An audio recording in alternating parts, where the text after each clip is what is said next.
You're about to listen to the Dr. Dahlia Show. Sassy, stimulating medical talk radio. Any medical advice Dr. Dahlia Wax gives on her show should not be substituted for an actual visit to your medical provider. And now, here's Dr. Dahlia.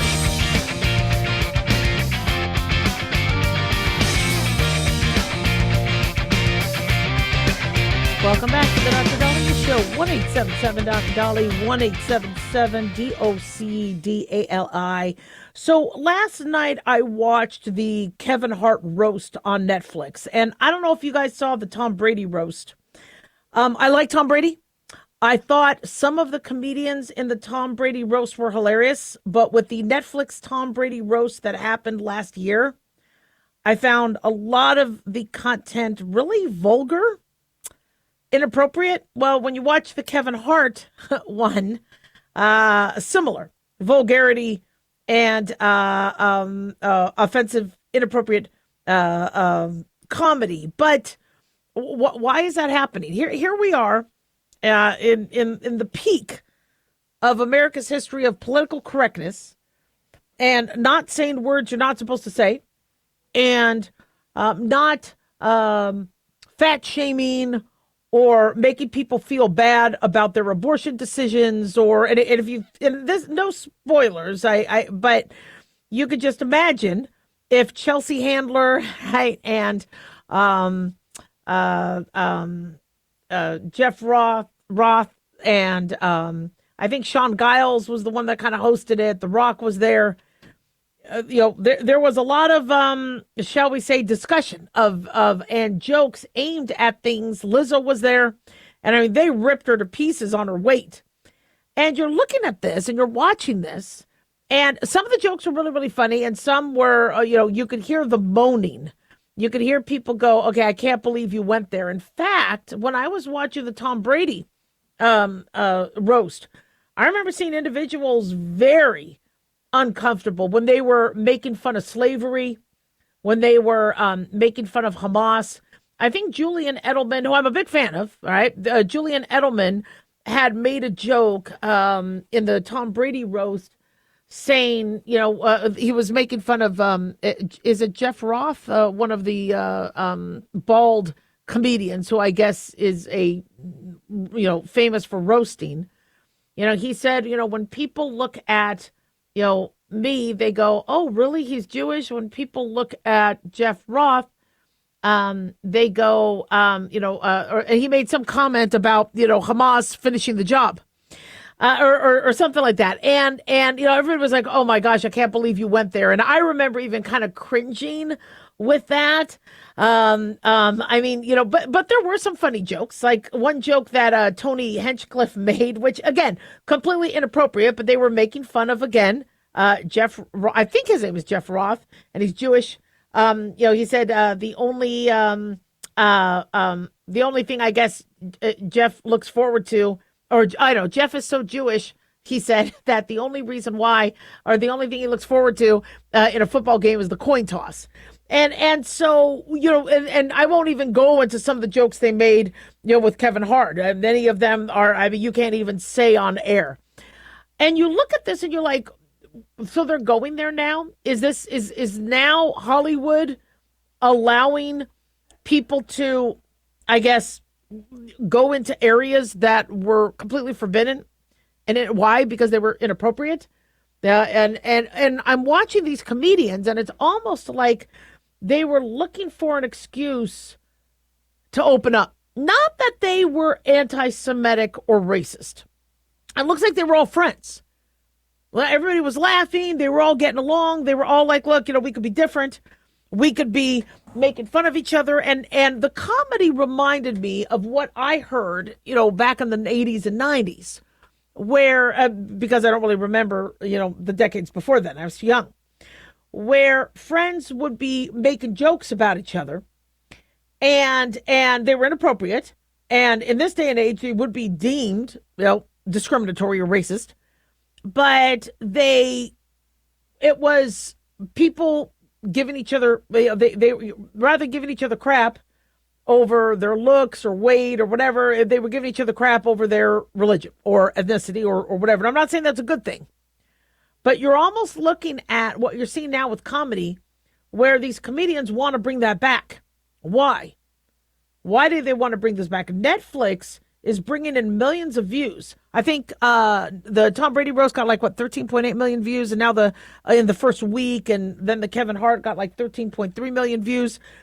Netflix is making a lot of money, and they're making a lot of money on a 3-hour show that has some of the most inappropriate things that would never be allowed to be said in any forum. Talking about people's, pigmentation, and I guess one of the comedians, her husband committed suicide, so they, ragged on her with that. It was just they just went after everything, and that was the plan. They said, look, no restrictions. Although you could see that the white comedians obviously did not feel comfortable going, saying certain words.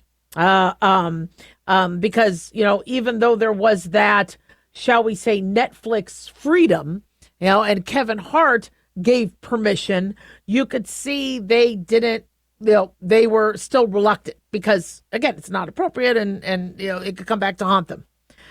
But, I'm looking at Hollywood, and I'm looking at comedians, and and it looks like what I gained from that is a lot of the things that are now bridling them. And I'm not saying anybody should go back to racist jokes. I think that's completely inappropriate. But it was, to me, almost like a protest of all the now political correctness, woke restrictions. Even though many people are pro-choice, they had no problem talking about how Chelsea Handler's babies, because apparently she had multiple abortions, allegedly, I think in high school, and 3 of them. I don't know. I don't know how many. But, they were, talking about how her dead kids are up there, wishing her a happy Mother's Day. They went everywhere with that. And so is Hollywood trying to tell us that,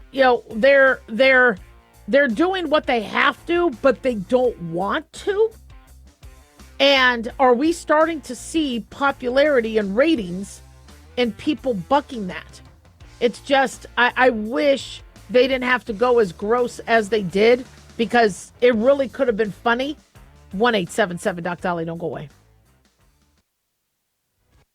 This is an urgent announcement for anyone that's $10,000 or more in debt. Before you make another minimum payment, you need to know there are special programs that can completely free you of your debt. Total Financial Freedom can help you become debt-free in months instead of years. Resolve your credit card debt, signature loans, department store cards, internet loans, and timeshares. Call Total Financial Freedom now at 800-878-6020 for a free consultation. For 16 years, Total Financial Freedom has helped thousands get out of debt. You can feel confident when calling because Total Financial Freedom is A+ rated by the Better Business Bureau. Battling for years and years, stuck in the endless cycle of minimum payments could take decades. You have the right to get your debt resolved and substantially reduce your monthly payments. Call Total Financial Freedom now at 800-878-6020.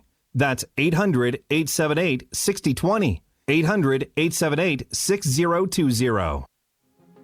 Hi, everyone. Dr. Dahlia here.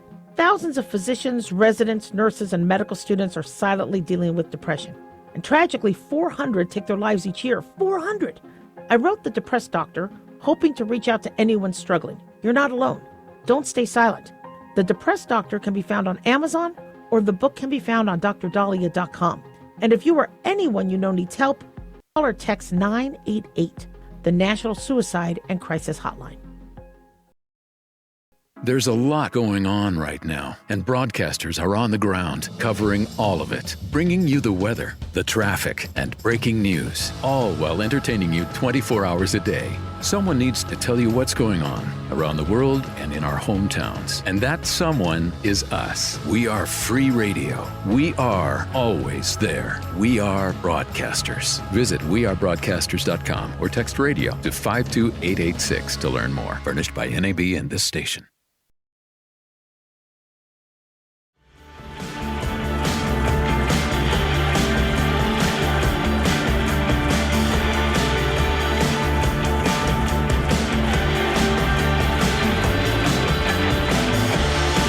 right back on the Dr. Dolly Show. 1-877 Dr. Dolly, 1-877-DOC-DALI. Big thanks to Talk Media Network for making the show happen. Big thanks to Daniel, our producer, and big thanks to y'all for tuning in. We really do appreciate it. Don't forget to follow us on Twitter or X at Dr. Dahlia, Facebook, The Dr. Dahlia Show, and on YouTube, click like and subscribe.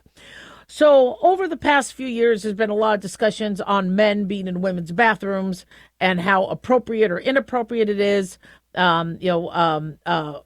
It's a woman's safe space, but apparently we haven't really had a lot of, shall we say, patient education as it pertains to what if you're a dad with two daughters and you need to take them into the restroom? Do you take them into a men's restroom or a female or a women's restroom? If I was a dad and I had two girls and I had to take them into the bathroom, I would take them into the women's. If the women's room was empty and there was nobody there, I would open the door, keep the door open, the main door open. All right, so they don't feel like they're walking into a closed facility with a guy there. I would have my girls in the bathroom. I would stand near the door telling any woman about to come in, I got two daughters in here. I'm just keeping an eye on my daughters. And I would, if I was a dude, I would use the female bathroom for, my two young girls. Well, me being a mom and my boys, I always took the boys in and taking boys into the girls' bathroom, it wasn't an issue. You might have an occasional woman go, where's their dad? Why isn't their dad taking them into the men's room? I go, they're coming with me into the bathroom. It's not a big deal. But for the most part, it was understood. You had to take your kids with you. That's just what you had to do. But when you're a dad and you got daughters, do you take them into the men's bathroom? Or do you utilize a female bathroom that's unoccupied? So apparently a man got yelled at and screamed at because he went inside a gas station's women's restroom helping his two young daughters. Now, a customer at this gas station started to scream and yell at him.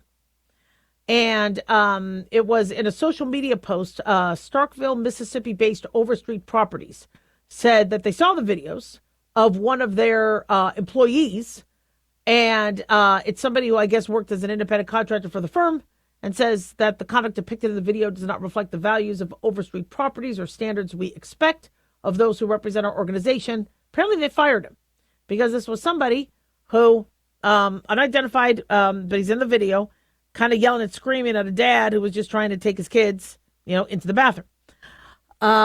This is according to Fox News and TMZ. Now, the video was captured by Tyler Brodsky, an Oklahoma dad traveling with his two daughters. Brodsky had stopped at a Quick Trip gas station in Alabama, took his daughters into the women's restroom. Moments later, the video shows a man yelling and demanding to leave the facility. Brodsky said, I knocked and announced I was coming in with two girls, which at this time the bathroom was empty. This guy comes in, starts yelling, demanding that we need to leave.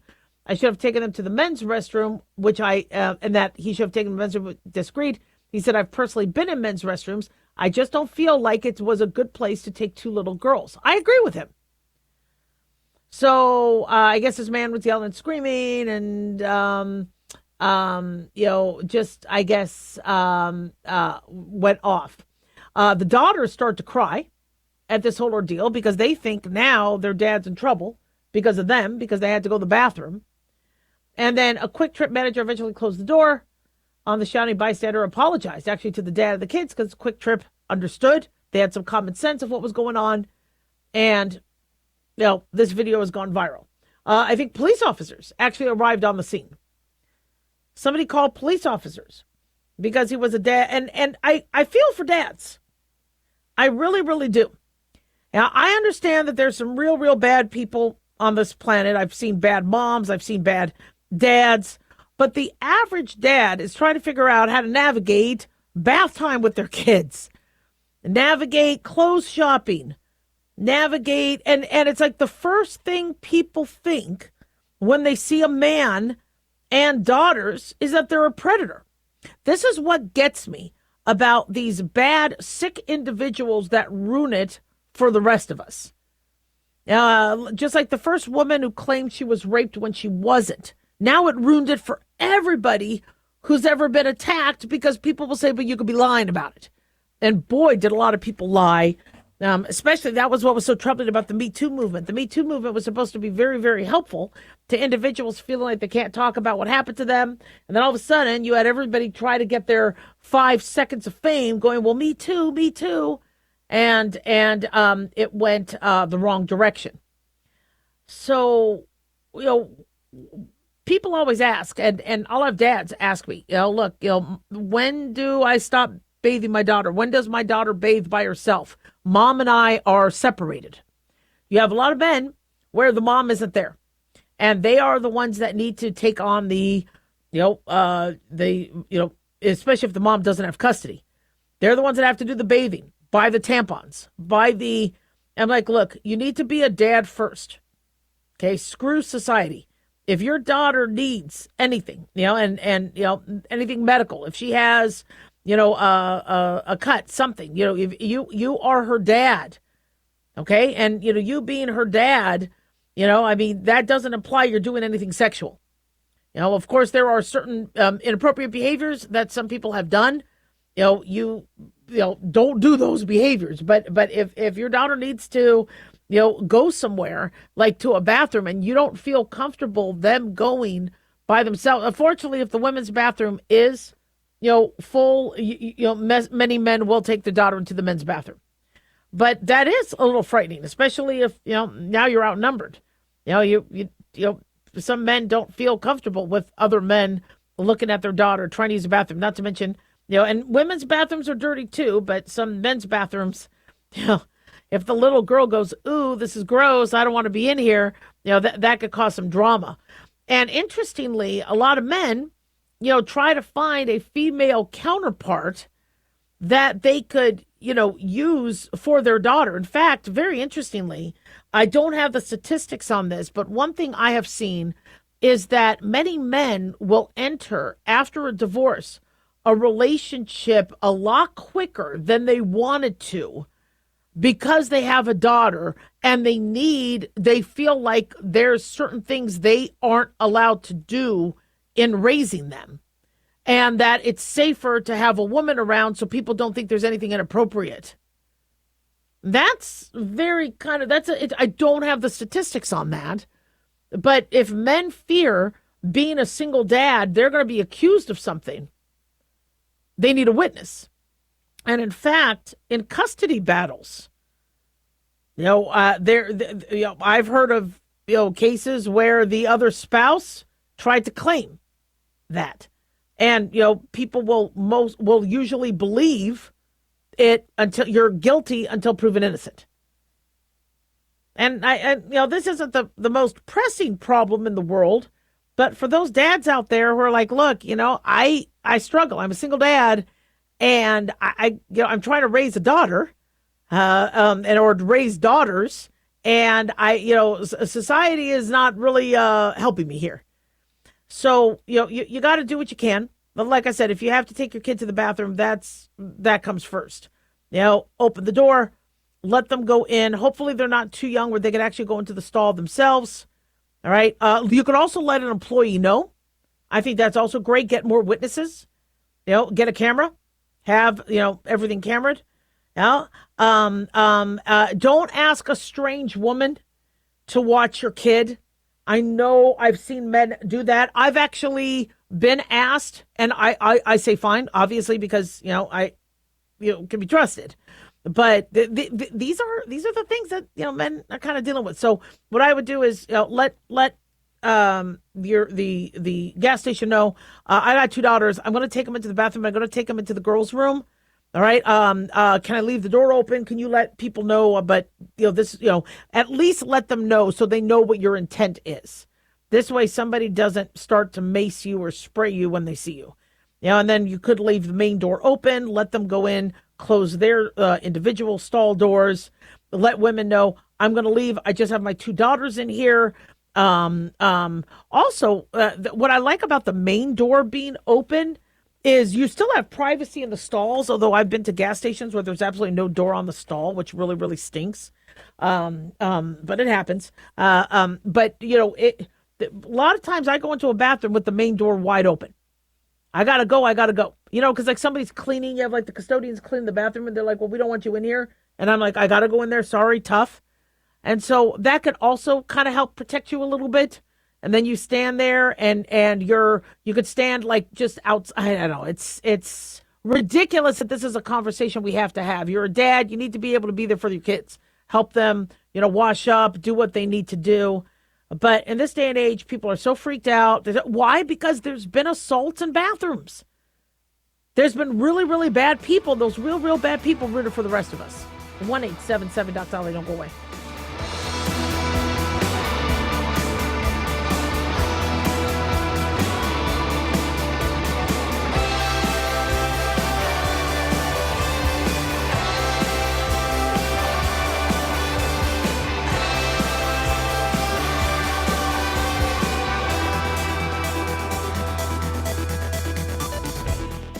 At Hot Shot Secret, we share the science behind common diesel problems and their solutions. For example, diesel fuel cetane levels. in many states, the cetane rating in diesel fuel is 42 to 45. Most diesel engines operate more efficiently with a cetane rating of 48 to 50. One treatment of Hot Shot Secret Diesel Extreme will raise your cetane 7 points, increase fuel economy, and improve cold starts. Due to a cleaner burn, there are less hydrocarbons and particulate matter in your exhaust. This reduces the blockage of your diesel particulate filter. Using Diesel Extreme generates 83% less DPF regeneration. The 6-in-1 Diesel Extreme formula also includes the most concentrated detergent on the market, lubricity enhancer, water demulsifier, rust and corrosion inhibitors, and a fuel stabilizer. Hot Shot Secret Diesel Extreme is available nationwide at truck stops, fine farm and auto stores, and online at hotshotsecret.com. Hot Shot Secret, powered by science.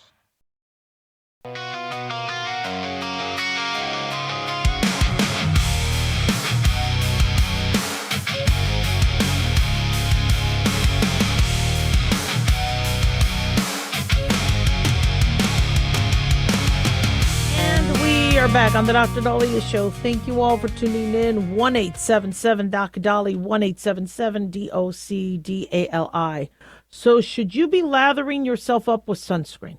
To sunscreen or not to sunscreen? That is the question.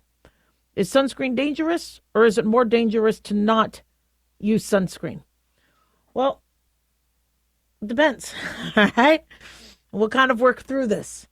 Interestingly, there's a study that was published in the journal PLOS Digital Health, PLOS, that there's a lot of misinformation online. Researchers from the University of Alberta in Canada looked at TikTok videos with the highest views against 5 most popular sunscreen-related hashtags. Although the vast majority, 87% of the nearly 1,000 videos promoted sunscreen use, the videos with the highest level of engagement were the ones that contained misinformation. It's interesting. A lot of people I've done studies like that. Looks like a lot of people are kind of now going, okay, why don't we look at videos and see if there's misinformation or not?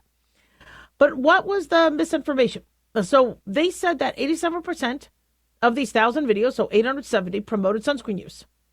But the ones with the highest level of engagement were the ones that had misinformation. What was the misinformation that they felt was being given? Well, some said that sunburns aren't dangerous and claims that sunscreen can be toxic. This according to lead author study Alessandro Marcone, University of Alberta researcher who studies about health information in the media. They said there were specific mentions that sunscreen had a hormone disrupting potential. It was cancer causing, contained carcinogens, it could taint your breast milk, or contain microplastics. And so Dr. Anthony Rossi, a dermatologist at Memorial Sloan Kettering Cancer Center, New York, says I have to spend a good amount of time in my consultation to talk about what actually is the truth, how sunscreen does actually help, and how using sunscreen is not going to cause skin cancer or lead you to be vitamin D deficient. So there's, I don't believe using the sunscreen will affect your vitamin D absorption. All right. I think if you're behind glass, I think glass might prevent you absorbing and boning up on your vitamin D, but sunscreen does not prohibit that. You could wear sunscreen and still be able to make vitamin D. But what about the lathering and the toxins? And interestingly, I was interviewed by local news when there was some studies that came out on oxybenzone. And there was concern because years ago they found that oxybenzone When it absorbs ultraviolet light, the energy, gets converted to heat, but the interaction can generate free radicals. That raised a lot of concerns about potential cellular damage. I never thought oxybenzone caused cancer, but there was a lot of concern, this was years ago, about the oxybenzone component to sunscreens and if we need to reevaluate because we don't want your body and the skin making free radicals.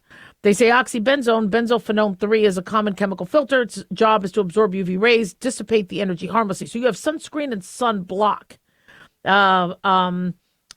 We've kind of talked about this. Sunscreens are the products that absorb the UV rays.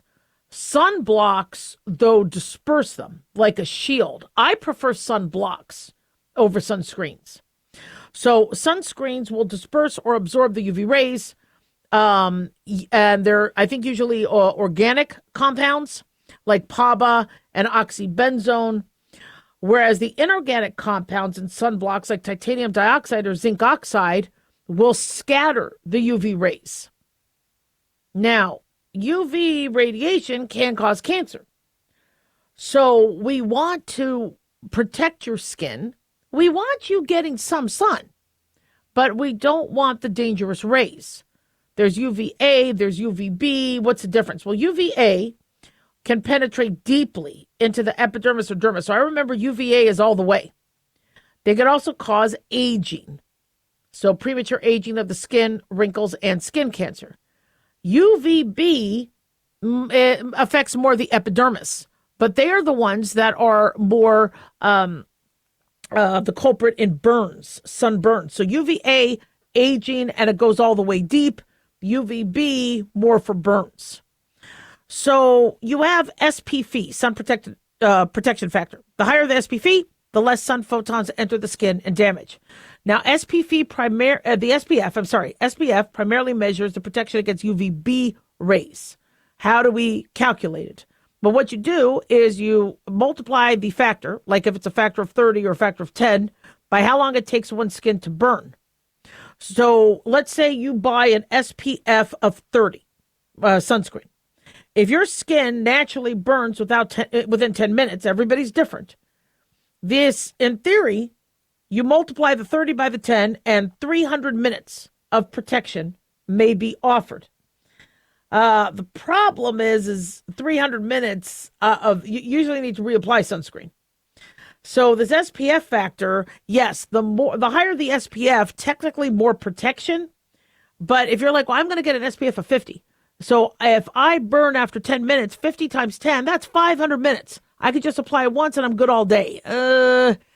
No, you're going to have to reapply it. Yeah, SPF 15 blocks about 93% of UV rays. SPF of 30 blocks about 97%. SPF of 50 blocks 98%. So it's not linear. So there's the higher you go, not as much of an increase, but there is an increase. And so when you apply it, you need to apply it 2 milligrams per centimeter of skin or 1 teaspoon per body part. It should be applied 15 minutes prior to going out in the sun. Needs to be reapplied every 2 hours or more when swimming or sweating. But, going back to, people thinking that sunscreen could be dangerous. Where there were concerns was benzene. All right. There was a recall of sunscreen years ago because they found, I think it was some banana boat sunscreen products. They were voluntarily recalled because there was the presence of benzene. And benzene is not supposed to be an active ingredient, but sometimes there could be trace levels based on the composition or the creation of the compounds. So Johnson & Johnson had initiated a voluntary recall. This was a few years ago, I think in 2022, then Coppertone. But nobody purposely wants benzene in there. But because benzene is related to anemia, leukemia, decrease in immune function, HHS at the time wanted to make sure that, there were not high levels of benzene or levels of benzene, which is colorless. You can't tell it's in there. That could be affecting people. So, if you're really, really concerned about sunscreen, talk to your medical provider. I prefer the sunblock, the titanium dioxide and the zinc oxide. I also prefer you wearing sun shirts or these little swim shirts that allow you to cover up your skin so that you're putting sunscreen on the sun exposed. I wear long shirts out in the sun, so I don't get a farmer's tan. I get a little bit maybe of a farmer's tan, but I usually wear these long, thin sun shirts because I've had some cancerous lesions on my arms. Having pre-melanoma or pre-skin cancer is scary to me. In fact, Jimmy Carter had stage 4 melanoma. We think FDR. When you look at FDR and you see that splotch above his left eye, that was melanoma. And when they believe he actually might have died from that spreading to the brain, as opposed to, and that caused the blood vessel bursting as opposed to his high blood pressure. Melanoma scares the hell out of me. And so I would rather take any risks that you might get, with the chemicals of sunscreen. But sunscreen has been used safely. But because we're using so much, we're reapplying so much, we're lathering, Now, sunscreens, do they contain synthetic microplastics? They do. So when this article is saying that there was misinformation, I don't know if I would call it misinformation, because they're not wrong if there are microplastics, if there can be free radical changes. But misinformation saying sunburns aren't dangerous, no, burns can be dangerous. And you do need to protect your skin. 1-877-DOC-DOLLY.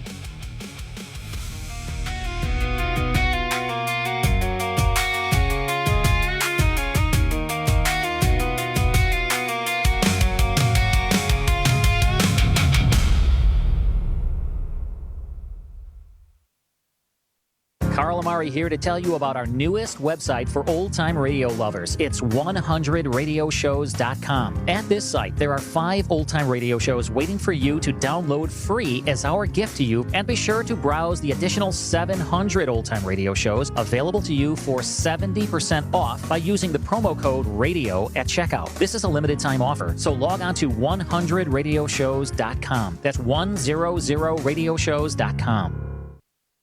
Have you ever thought you'd like to buy and sell houses but didn't know how or where to get the money? My name is Ron LeGrand, and over the past 40 years, I've bought over 3,000 houses without using my money or credit and taught thousands to do the same. Today, even in a virtual environment, we buy nice houses in nice neighborhoods using no banks, realtors, contractors, or other costly entanglements, and build huge cash flow and wealth without the hassle of tenants, all without credit and little or no money. You don't need a license or experience, and I'll show you exactly how it's done.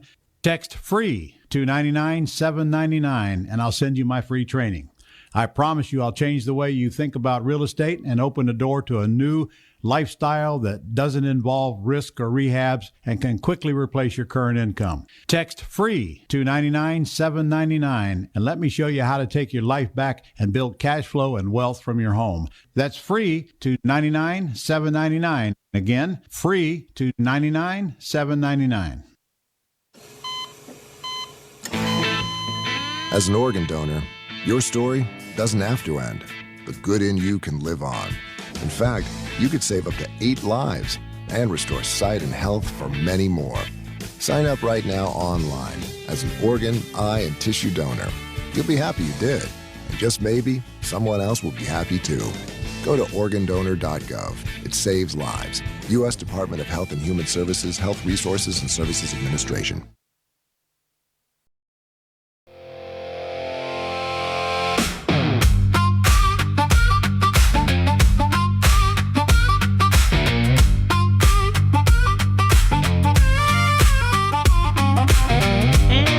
Back on the Dr. Dolly Show, 1-877 Dr. Dolly, 1-877 DOCDALI.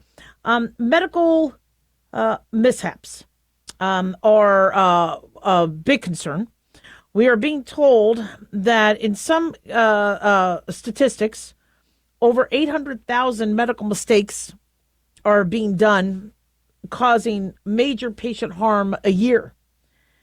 And that is very, very concerning because I work every day to make sure not one single mistake happens. And to think that there's hundreds of thousands being reported that are being done, you wonder how many are not being reported. We talked about that in vitro fertilization mishap where a couple got the wrong embryo. The child was 100% South Asian to the Caucasian couple, and they wanted to keep the baby, but the biological parents are like, but that was our embryo. So apparently they came up with a custody deal and all that. But yeah, the fertility clinic in Florida is closed since then. But you're thinking to yourself, what's going on here? Now here's another issue, or here's another case where Newsweek is reporting a woman got the wrong medical treatment and then has a catastrophic side effect. So TikTok user Katie Shepard explained that she underwent 58 electroconvulsive therapy treatments. She received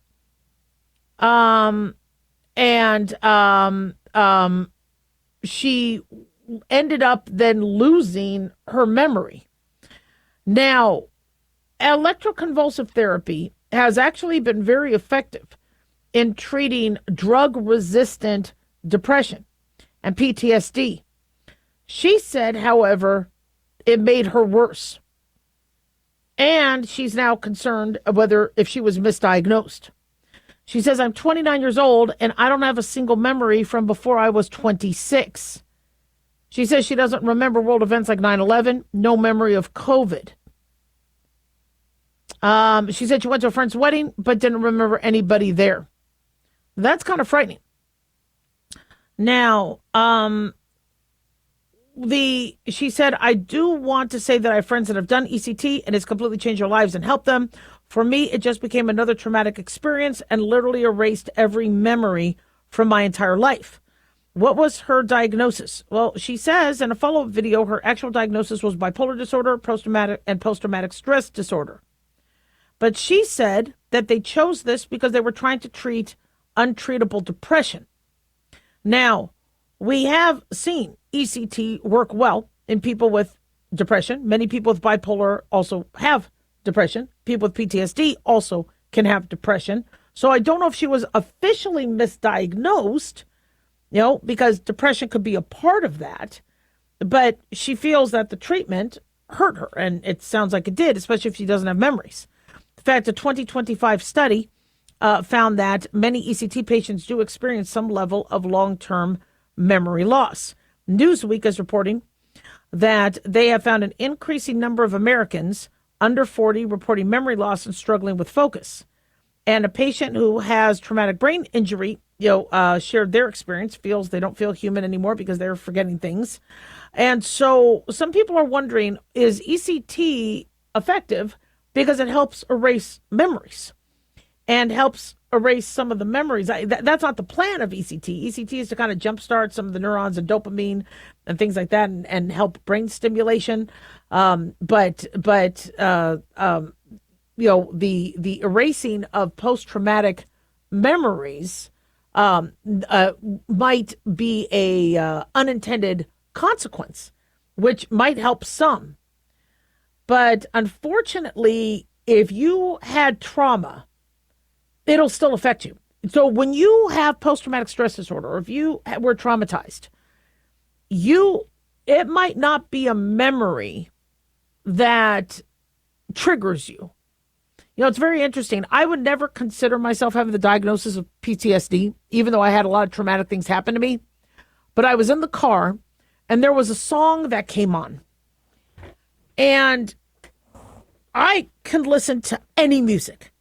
The blues, country, barbershop quartet, classical. I like all music.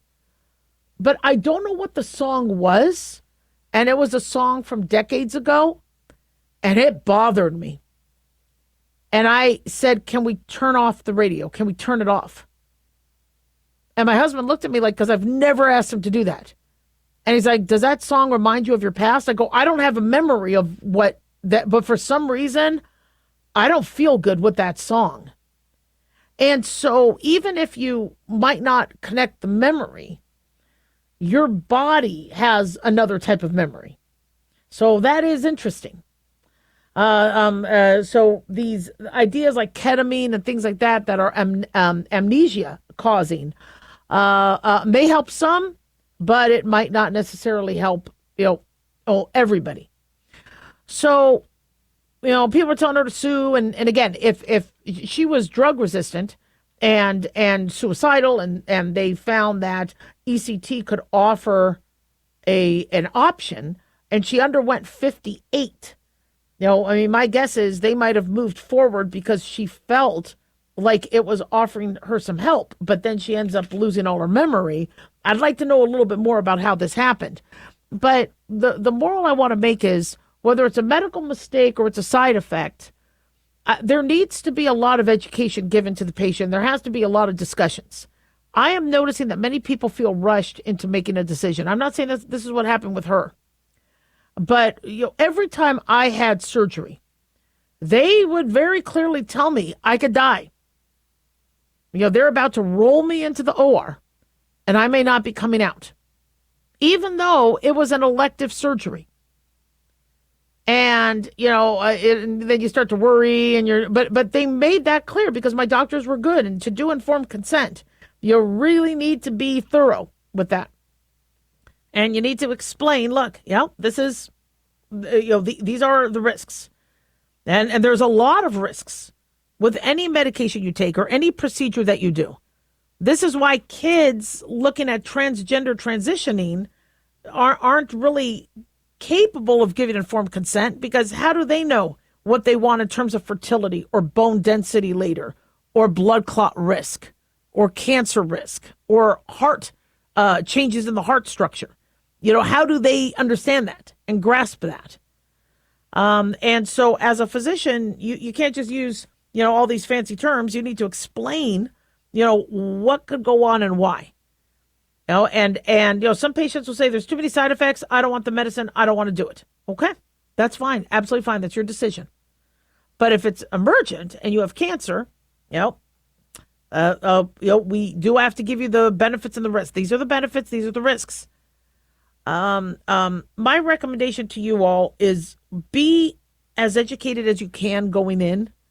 Be careful of misinformation online, but research what it is that you are considering. Research your options. Look and see what other patients have said. I understand that there's a lot of, misinformation on these reviews, like Yelp and things like that. An ex-boyfriend or an ex-wife doesn't like you, they're going to be bad-mouthing you. But if somebody says, look, I had this procedure and this is what happened, and then you hear somebody else say, yes, this is what happened also, you could talk to the medical provider about what's going on. So like with Chantix, Chantix for smoking cessation has a risk of sometimes suicidality. Well, we're thinking one of the, one of the culprits in that, or something that might increase your risk of that, is if you're not using it exactly the way it's supposed to, where you quit smoking 7 days in and you don't go back to nicotine and you use that as opposed to you mixing nicotine with it.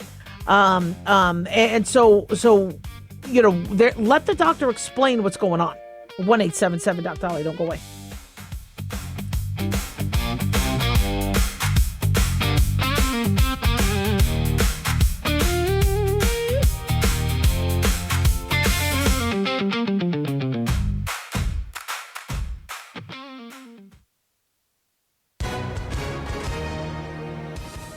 Hi, everyone. Super Bowl champ Vernon Davis here from Legal Help Center. If you've been injured in an accident and think you deserve compensation, listen up, because we have legal professionals standing by right now to answer your questions for free. You can find out if you have a case and how much it's potentially worth. The call is free, the consultation is free, and you can speak with a live agent right now. So if you or someone you know were injured in an accident of any kind, call now to find out if you have a case and how much you could potentially get. Thanks, Vernon. You heard it, folks. If you've been injured, call and find out how much you qualify for. Call 800-679-0800. That's 800-679-0800. 800-679-0800. Advertisement sponsored by Legal Help Center. May not be available in all states. Not available in California.